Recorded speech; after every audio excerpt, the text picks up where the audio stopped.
Waalaikumsalam warahmatullahi wabarakatuh. Saya takut ada ibadah saya kepada Allah tidak ikhlas kerana Allah. Bolehkah saya meminta kepada Allah keampunan kalau ada ibadah yang tak ikhlas? Tidak ikhlas, Allah ganti dengan ikhlas kerana Allah. Saya mengaku kepada Allah semuanya ikhlas kerana Allah.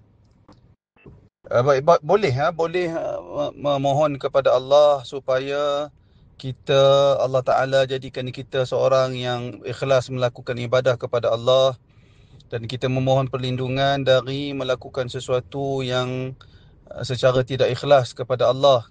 Perkara ini diajarkan oleh Rasulullah sallallahu alaihi wasallam.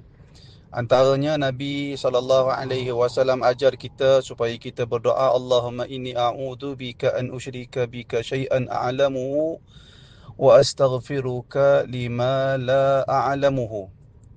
Saya ulang, Allahumma inni a'udhu bika an usyrika bika syai'an a'lamuhu wa astaghfiruka lima la a'lamuhu. Allahumma inni a'udhu bika an usyrika bika syai'an a'lamuhu wa astaghfiruka lima la a'lamuhu.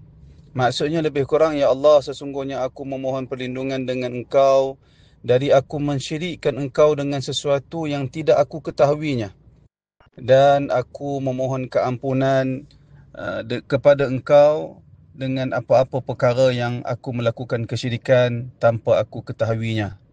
Jadi syirik yang dimaksudkan ini merangkumi di dalamnya perbuatan riak. Kerana riak itu adalah syirik kecil.